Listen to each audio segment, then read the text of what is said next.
Bonjour et bienvenue au webinaire des étudiants internationaux se connectent. Ce webinaire fournit des informations sur les partenaires des étudiants internationaux. Je m'appelle Bénédicta et je suis la coordinatrice bilingue de ce projet. Je vais vous guider à travers ce webinaire. Alors, dans ce webinaire, nous allons passer en revue certaines stratégies et ressources disponibles pour les conjoints et partenaires des étudiants internationaux au Canada. Pour ce faire, nous allons faire une introduction, ensuite explorer les défis auxquels sont confrontés les partenaires des étudiants internationaux. Nous verrons aussi les ressources qui sont disponibles et enfin, quelles sont les prochaines étapes pour pouvoir surmonter tous les défis auxquels ces familles, ces membres de famille peuvent faire face.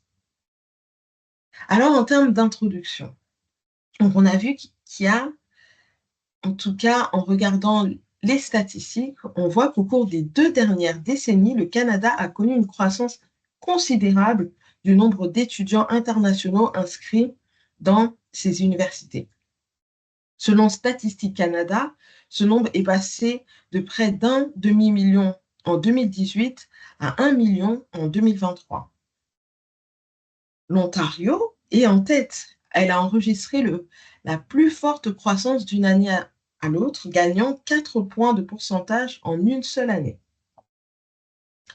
Alors, il faut dire aussi que certains de ces étudiants internationaux, en particulier ceux inscrits au cycle supérieur, sont accompagnés par des membres de leur famille.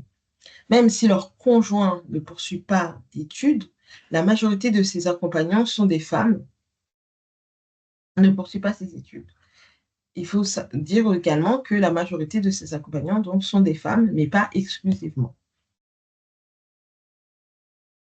Et il faut penser aussi au fait que cela impacte donc sur les services comme l'éducation, le logement et la santé. Donc maintenant, nous allons explorer les défis auxquels font face ces familles. Donc les partenaires accompagnateurs sont généralement hautement scolarisés, donc ils ont souvent des diplômes universitaires, nombre d'entre eux ayant obtenu un diplôme universitaire dans leur pays d'origine. Ils ont aussi des aspirations, de grandes aspirations professionnelles, que ce soit des nouvelles aspirations ou des aspirations dans la continuité de ce qu'ils faisaient avant. Ils ont souvent aussi une expérience professionnelle antérieure, donc dans leur pays d'origine, avec des années d'expérience professionnelle. Ils sont également souvent tuteurs principaux, donc ils ont des enfants et des fois, il y a également leur partenaire. Avec ces compétences, les bonnes stratégies en place, vous pouvez certainement surmonter les défis et réussir tout en soutenant et en prenant soin de votre famille tout au long de votre parcours d'études. Donc, nous allons explorer les étapes qui pourraient mener à votre réussite. Donc, les conjoints d'étudiants internationaux sont confrontés déjà, il faut partir des contraintes pour pouvoir trouver ensuite des solutions. Donc, voici 5 problèmes majeurs qu'ils peuvent rencontrer. Donc, de 1, la maîtrise de la langue, qui est vraiment une clé pour l'adaptation sociale. On voit que certains conjoints d'étudiants internationaux rencontrent des barrières linguistiques selon une étude réalisée par la Revue canadienne de l'enseignement supérieur. La langue est le point commun pour nous unir, c'est la seule chose qui nous aide à nous adapter. Il y a aussi le manque de réseau de soutien, qui est une autre barrière. Donc, lorsque nous parlons du manque de réseau de soutien, nous faisons référence aux structures familiales qui seraient disponibles dans le pays d'origine. Il existe également de nombreux groupes, structures et opportunités dans le campus de réseauter avec des personnes qui partagent les mêmes idées. Certains partenaires reçoivent un soutien inadéquat de leur mari, qui eux-mêmes peuvent également être aux prises aux différents problèmes d'adaptation, en particulier la pression scolaire dans un nouvel environnement, ce qui peut se traduire par une énergie limitée pour leur conjoint et les autres membres de la famille. La troisième difficulté, c'est le stress psychologique. En raison des intersections entre la maîtrise de la langue, le manque d'adaptation sociale, de nombreux APIS ont déclaré souffrir de stress psychologique. Alors, il y a aussi le fait de tomber entre les mailles du filet des services institutionnels.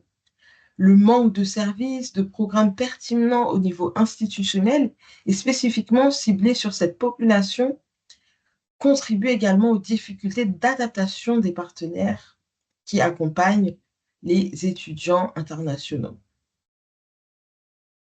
Enfin, il y a les exigences parentales. Les problèmes parentaux ajoutent un autre niveau de difficulté d'adaptation pour les familles étudiantes internationales avec enfants. Donc, il y a une revue qui a constaté que la plupart des APIS de leur étude se sentaient stressés, épuisés de s'occuper seuls des enfants en raison de manque de connaissances, d'expérience, de soutien en matière d'éducation des enfants de la part de leurs parents ou d'autres membres de la famille qu'ils auraient reçu en fait s'ils étaient toujours dans leur pays d'origine. Parlons maintenant de la barrière linguistique. Donc, dans une étude portant sur les partenaires accompagnateurs coréens d'études internationaux aux États-Unis, donc les APIS, comme on a pu en parler tout à l'heure, Kim a rapporté que l'incapacité ou la maîtrise limitée de l'anglais chez les participants les rendait réservés dans leur interaction sociale. Ça augmentait leur dépendance envers leur mari pour les démarches du quotidien, par exemple répondre au téléphone, et que ça entraînait un stress psychologique, notamment un sentiment d'inutilité et de vide. Donc on voit toutes ces difficultés que peuvent vivre les partenaires des étudiants internationaux, de par la barrière linguistique. Donc là, on va un peu plus en profondeur de tout ce dont on a parlé. Donc maintenant, on va un peu plus en profondeur sur l'absence de réseau de soutien social. Donc le manque de réseau de soutien social. Donc certains partenaires accompagnateurs d'étudiants internationaux ont déclaré avoir reçu un soutien insuffisant de la part de leurs conjoints, qui eux-mêmes ont également dû faire face à leurs propres difficultés d'adaptation, en particulier donc la pression qu'ils peuvent vivre dans leur nouvel environnement, ce qui fait qu'ils ont peu d'énergie à donner à leur famille. D'autres ont noté la perte de leurs réseaux sociaux, tels que les membres de la famille élargie, les parents, donc qui constituent en fait un soutien émotionnel et instrumental, ce qui entraîne par conséquent un sentiment, quand ils sont ici au Canada, un sentiment d'isolement et de choc culturel. Certains ont expliqué aussi les contraintes financières et l'incapacité de trouver un emploi qui soit convenable.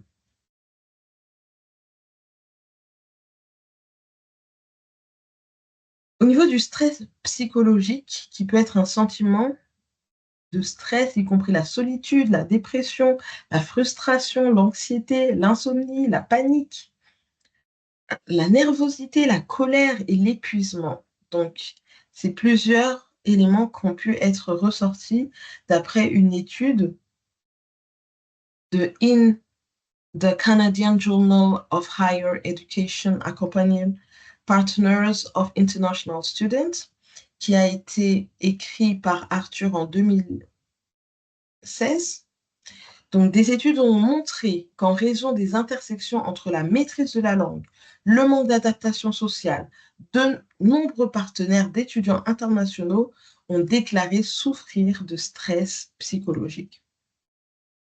Les étudiants sont surtaxés Ils peuvent ne pas être en mesure de passer beaucoup de temps avec leur partenaire, une réalité qui peut intensifier les sentiments d'isolement, de dépression pour l'un ou les deux partenaires. Donc, on peut se demander quelles sont les retombées de ces stress. Lorsque leurs partenaires réagissent par la frustration, il en résulte souvent dans des tensions et des conflits conjugaux. Certains partenaires ont vécu une crise d'identité, se blâmant de se sentir inadéquats et sans système de soutien social. Ils se sont retrouvés coincés dans des situations où il n'y avait pas d'endroit où aller lorsqu'ils avaient des désaccords avec leur conjoint ou partenaire. Au niveau des services institutionnels, donc le manque de services et de programmes pertinents au niveau institutionnel et spécifiquement ciblés pour la population des étudiants internationaux et leurs partenaires, ça contribue aux difficultés d'adaptation de ces partenaires accompagnateurs. Donc, il y a un accès limité aux informations relatives à l'adaptation et à l'intégration. En raison de leur statut d'immigrants en tant que visiteurs, les conjoints d'étudiants internationaux sont souvent ne sont souvent pas en fait éligibles aux services de soutien aux nouveaux arrivants qui sont sans frais pour eux. Ces services sont généralement disponibles pour les agences d'établissements gérées par le gouvernement du Canada, mais ne sont offerts qu'aux résidents permanents ou aux citoyens canadiens. Non seulement les conjoints et les membres de la famille ne sont pas admissibles aux aides gouvernementales, mais ils ne sont pas non plus admissibles aux services offerts dans les établissements fréquentés par les conjoints, ce qui les fait se sentir comme des étrangers. Nous sommes conscients que de nombreuses institutions offrent des services aux étudiants internationaux qui ne s'étendent pas aux membres de la famille qui les accompagnent. Notre projet offre cependant des services d'établissement disponibles pour l'établissement des participants,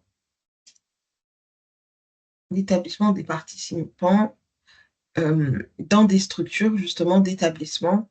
Donc, ces partenaires sont les bienvenus dans ce cadre-là.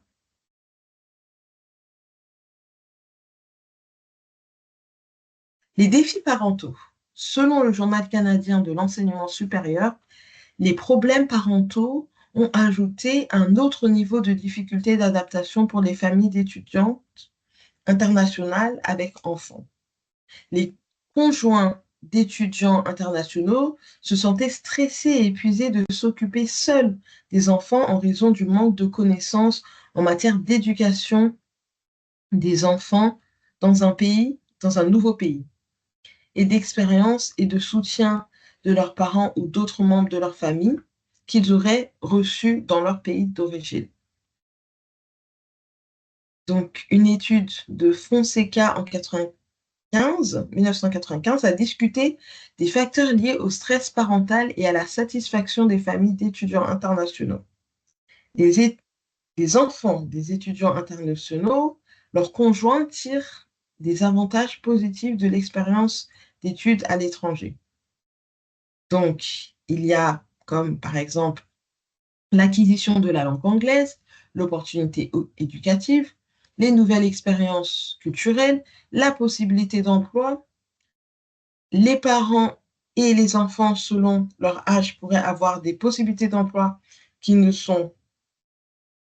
qui ne leur étaient pas, peut-être pas disponibles.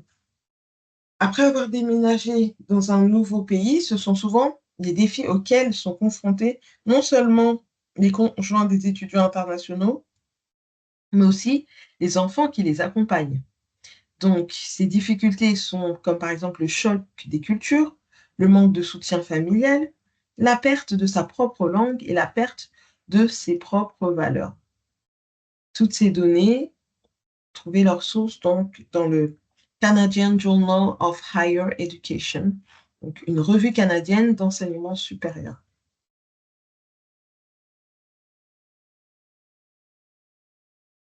Alors, un bloc de chemin de carrière. Donc, avant de déménager au Canada, de nombreux conjoints n'ont pas exploré les aspects juridiques du travail au Canada et par conséquent, de nombreux partenaires accompagnateurs des étudiants internationaux ont fini par occuper des emplois peu qualifiés, mal rémunérés et stéréotypés selon le sexe.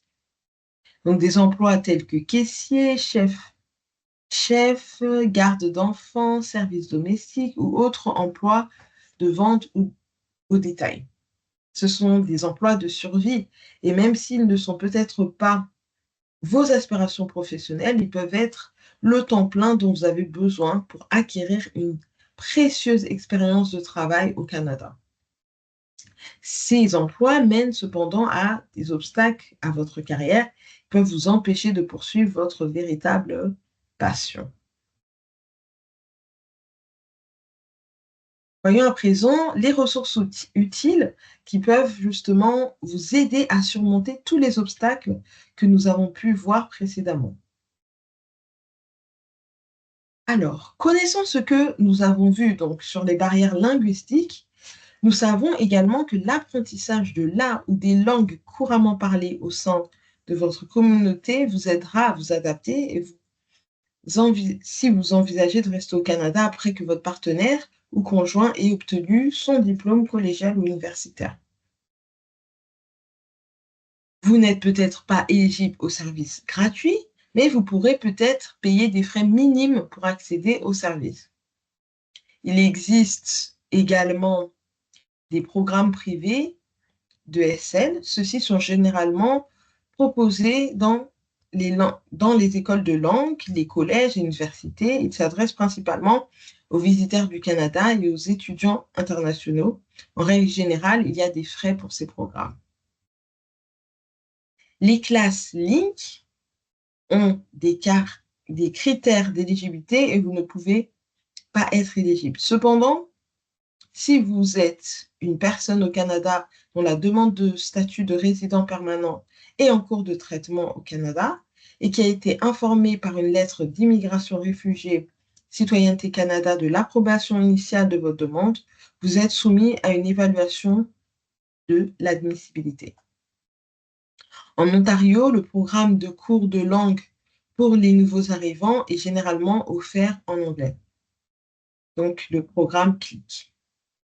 Cependant, il existe quelques établissements qui l'offrent en français. Le programme de français est appelé cours de langue pour les immigrants au Canada. Les institutions suivantes donc offrent ce programme. Donc, il y a ontariocollege.ca, comme vous le voyez noté en bas de la diapositive. Il y a également, vous pouvez également aller sur le site d'établissement.org.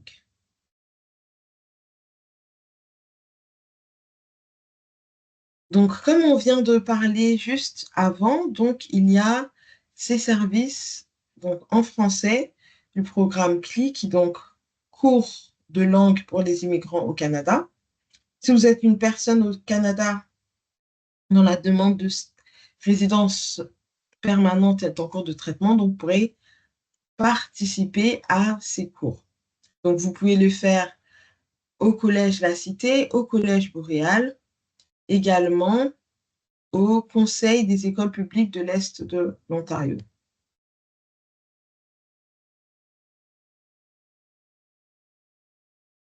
Au niveau de votre santé mentale, donc, notre santé mentale est essentielle à notre succès. Certains jours, vous vous sentez bien et d'autres moins bien. Par exemple, les sentiments de stress, y compris la solitude, la dépression, la frustration, l'anxiété, l'insomnie, la panique, la nervosité, la colère, l'impuissance sont quelques-uns des problèmes auxquels les étudiants internationaux sont confrontés et sont classés dans la catégorie de santé mentale et bien-être. Vous pouvez obtenir de l'aide pour votre santé mentale.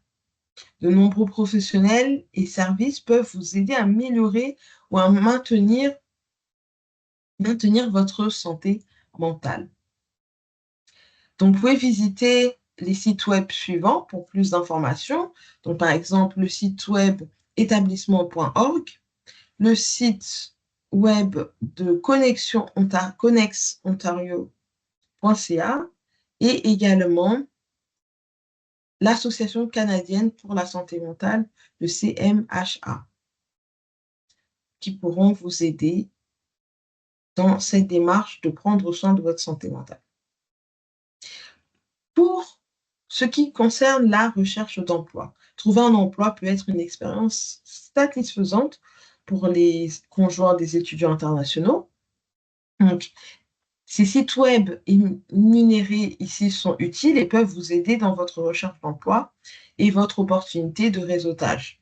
Donc, il y a par exemple le site Guichet Emploi, qui est un site web sur l'emploi géré par Emploi et Développement Social Canada. Il fournit une base de données en ligne des offres d'emploi au Canada. Le meilleur du Canada, donc Canada's Best. Donc, c'est les meilleurs employeurs pour la diversité au Canada, reconnaissent donc les employeurs partout au Canada qui ont des programmes exceptionnels de diversité et d'inclusion en milieu de travail. Ce concours récompense les initiatives de diversité réussies dans divers domaines. Il y a également le site Emploi Ontario. Emploi Ontario offre des services dans divers emplacements d'emploi Ontario à travers l'Ontario. Ces services sont financés par le gouvernement de l'Ontario et aident à développer des compétences ou à aider les clients à trouver un emploi. Bien que vous ne puissiez pas bénéficier de tous les services fournis par cet organisme, vous pourriez être admissible au service de soutien à l'emploi si vous avez un permis de travail valide. Enfin, vous avez le site établissement.org donc qui aide dans la recherche d'emploi pour les nouveaux arrivants. En ce qui concerne la garde d'enfants, donc en Ontario, il y a le programme pour l'enfance et la famille de l'Ontario. Donc ça comprend 4 programmes dans les collectivités de l'Ontario et c'est financé par la province pour la petite enfance. Ces centres sont situés dans toutes les collectivités de l'Ontario. Le but de ces programmes est d'améliorer la qualité et l'uniformité des programmes pour enfants et familles partout en Ontario, en veillant à ce que tous les futurs parents, soignants, fournisseurs de services de garde en milieu famille aient accès à des services de haute qualité qui les soutiennent dans leur rôle. Il existe 4 catégories dans les programmes pour l'enfance et la famille de l'Ontario. Il y a les centres de la petite enfance de l'Ontario, il y a le centre d'éducation parentale et familiale, il y a le centre de ressources pour la garde d'enfants. Donc, vous pouvez avoir accès sur le site internet edu.gouv.on.ca, rubrique garde d'enfants. Maintenant que nous avons identifié les défis, trouvons plus en profondeur des moyens de les surmonter. Il y aura toujours des défis, je crois que notre force est prouvée lorsque nous cherchons des moyens de les gérer et les surmonter. Bien qu'il existe des programmes comme le programme des travailleurs étrangers temporaires, de nombreux employeurs au Canada préfèrent embaucher des personnes ayant une expérience de travail et des références au Canada. La première étape pour acquérir une expérience de travail au Canada est d'obtenir un permis de travail. Si vous avez une barrière linguistique, inscrivez-vous à des cours de langue. Rappelez-vous qu'il peut y avoir des frais minimes, mais cela vaudra chaque centime. Le bénévolat est une autre excellente façon d'acquérir de l'expérience avec un organisme qui a un programme établi qui fournit des choses comme un dossier de travail bénévole, des lettres de référence pour les bénévoles. Une fois que vous avez atteint les objectifs à court terme, vous pouvez ensuite travailler pour atteindre les objectifs à plus long terme. Vous constaterez peut-être que vous commencerez à ressentir un sentiment de normalité. Prévoyez de chercher du travail dans votre propre domaine après avoir acquis une expérience canadienne suffisante dans ces rôles de débutant et de bénévolat. Si votre conjoint est admissible à la résidence permanente, vous pouvez continuer à planifier après l'obtention de votre diplôme ou votre conjoint peut alors demander le permis de travail post-universitaire et ensuite la résidence permanente pour la famille. Donc, pour le permis de travail ouvert, donc, les époux et conjoints de fait des étudiants internationaux au Canada peuvent demander un permis de travail ouvert. Le permis de travail est valable pour la même période que le permis de travail des étudiants, le permis d'études des étudiants internationaux. Il y a des critères d'admissibilité à respecter dont nous parlerons un peu plus loin dans la diapositive. Un permis de travail ouvert est un permis de travail qui n'est pas spécifique à un seul emploi. Ces permis ne nécessitent pas une étude d'impact sur le marché du travail, d'emploi, de développement social au Canada, ou une preuve qu'un employeur a soumis une offre d'emploi via le portail des employeurs et payé des frais de conformité de l'employeur. Dans la plupart des cas, vous devez payer des frais de permis de travail ouvert en même temps que les frais de permis de travail. À partir de janvier 2025, votre époux ou conjoint de fait pourrait être admissible à un permis de travail ouvert si vous avez un permis d'études valide et vous trouvez dans l'une des situations suivantes. Donc, si vous êtes inscrit à un programme de maîtrise de 16 mois ou plus, être inscrit dans un programme de doctorat ou pour certains programmes professionnels admissibles comme un doctorat en médecine, en obstétrie, ou un bac de droit, un bac en soins infirmiers, ou dans un secteur qui est confronté à une pénurie de main-d'œuvre. Donc, ceux-là sont les nouvelles restrictions depuis le mois de janvier 2025. Alors maintenant, le processus de demande de permis de travail. Il existe deux façons de demander un permis de travail pour époux et conjoint de fait.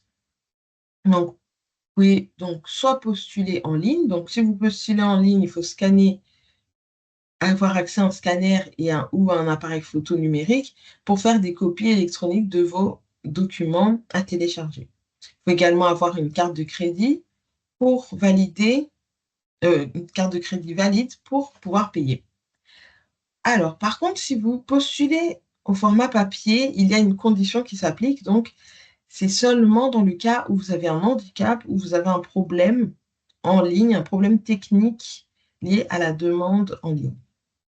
Donc, pour postuler en version papier, vous devez obtenir le pack d'application, vous assurer de lire attentivement le guide de candidature, car l'immigration ne rembourse pas les frais de candidature. Il faut remplir la demande en répondant à toutes les questions soigneusement, complètement et honnêtement. Joignez tous les documents requis, sinon la demande ne sera pas remplie. Donc, il faut soumettre la candidature à l'adresse postale figurant dans le colis. C'est ici que vous devrez envoyer votre candidature. Alors, une autre clé pour pouvoir résoudre les barrières, les difficultés dans votre intégration en Ontario, c'est améliorer ses compétences linguistiques. Donc, notre expérience dans le secteur de l'établissement nous montre que les nouveaux arrivants maîtrisant l'anglais ou le français ont plus de succès à trouver un emploi valorisant au Canada. Nous avons fourni des ressources pour le soutien linguistique un peu plus tout à l'heure. Donc, n'hésitez pas à les explorer afin de mettre toutes vos chances de votre côté pour réussir dans votre nouveau pays. Donc, vous avez plusieurs options comme prendre des cours de langue, visiter des centres communautaires locaux, interagir avec les personnes extérieures à votre communauté culturelle. Alors, Une autre manière de relever les défis, c'est d'augmenter le système de soutien.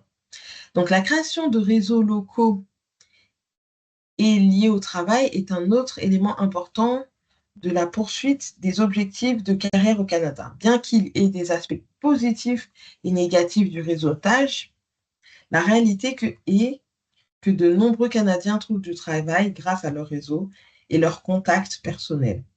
Au Canada, les lieux de culte offrent souvent des services sociaux.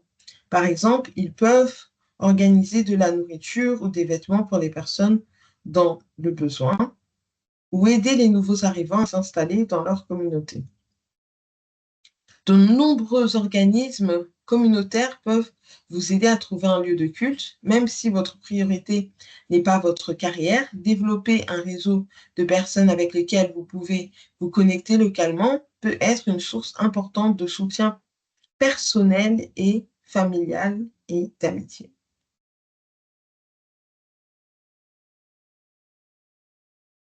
Impliquez-vous grâce au bénévolat. Donc, le bénévolat, il profite à la fois aux autres, mais il bénéficie aussi à vous-même.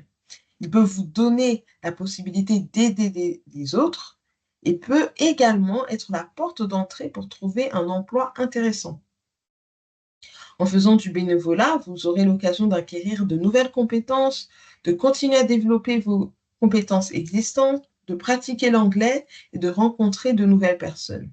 Il vous permet de créer des réseaux, d'acquérir une expérience canadienne et d'en apprendre davantage sur l'environnement de travail de votre communauté. Bien que cela puisse sembler un pas en arrière, obtenir un travail d'entrée de gamme, même dans un domaine qui n'est pas lié aux objectifs de carrière à long terme, est une façon de résoudre cette question. Donc, vous avez plusieurs sites. Donc, il y a le site de Bénévoles Canada. Donc, Bénévoles Canada a été fondé en 1977. C'est un organisme qui collabore avec des centres de bénévolat, des entreprises, des organismes sans but lucratif, des gouvernements, des établissements d'enseignement pour promouvoir le bénévolat dans nos communautés. Il y a aussi le Centre d'action bénévole de l'Ontario. Donc, sur le site web du Centre d'action bénévole de l'Ontario, vous trouverez des renseignements précieux, notamment une liste des centres d'action bénévole dans plusieurs quartiers de l'Ontario. Trouvez celui qui est le plus proche de vous pour obtenir des informations et une assistance. Explorez tous les supports formels disponibles. Enfin, il sera utile d'explorer les types de carrières, d'emplois, d'autres programmes et de services de soutien que l'université ou le collège de votre conjoint partenaire offre aux familles d'étudiants internationaux. Certains services sur le campus seront limités aux étudiants, tandis que d'autres peuvent s'étendre aux partenaires accompagnateurs. Certaines universités et collèges ont modifié leur politique en réponse à l'augmentation du nombre d'étudiants internationaux qu'ils recrutent. Donc, il faut prendre le temps d'explorer ces services qui peuvent vous fournir des informations et un soutien important pour vous permettre de poursuivre vos futurs objectifs de carrière. Parlons à présent de ce programme, les étudiants internationaux se connectent. Donc, le ministère des Services à l'enfance et des services sociaux et communautaires de l'Ontario finance ce projet afin d'offrir des mesures de soutien aux étudiants internationaux et à leurs familles. Coastie Immigrant Services est un organisme multiculturel à vocation communautaire qui sert chaque année plus de 39 000 clients dans ses 19 bureaux situés dans la région du Grand Toronto. Donc, Coastie coordonne ce projet pour l'ensemble de l'Ontario. Voyons quelles sont les ressources de ce projet. Donc, en ressources, vous avez premièrement le site internet. Vous avez également les séances créant des connexions qui peuvent être faites, proposées en format virtuel et également en format en présentiel. Vous pouvez aussi avoir accès aux séances individuelles. Il y a également des webinaires qui sont disponibles sur le site internet. Il y a un livret, un guide, des fiches d'information, un plan de transition et un chatbot. Tout cela sont accessibles via notre site internet. Donc là, vous avez une capture d'écran de ce fameux plan de transition. Donc ce plan de transition permet de conserver un dossier de tâches et de prévoir les délais. Donc ça vous aide à avoir comme un document qui vous permet de voir les étapes qui vous restent à faire, comme une liste de contrôle des démarches pour pouvoir avoir une meilleure intégration en Ontario.